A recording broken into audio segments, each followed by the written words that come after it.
I am Dr. Leslie North, and I am Director of Sustainability for WKU and Chair of the Department of Earth, Environmental, and Atmospheric Sciences. The WKU Food Pantry is a food resource provided. It's free to any WKU faculty, staff, or student, or alumni and community member, so that they can help overcome some food insecurity challenges they might have.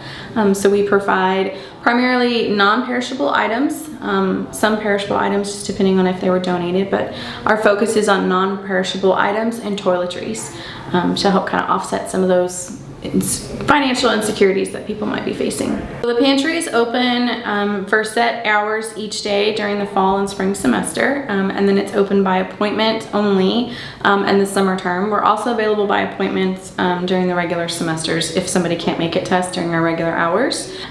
So we see the most visitation at the end of the weeks, and then towards this end of the semesters, particularly when students run out of either meal dining options or their meal swipes, or their flex dollars, which allows them to go make purchases on campus.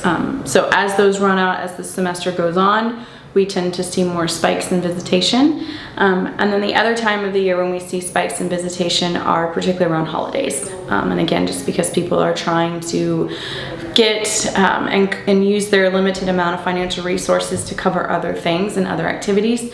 So therefore we also see spikes in visitations like towards the end of the calendar year around the holiday season.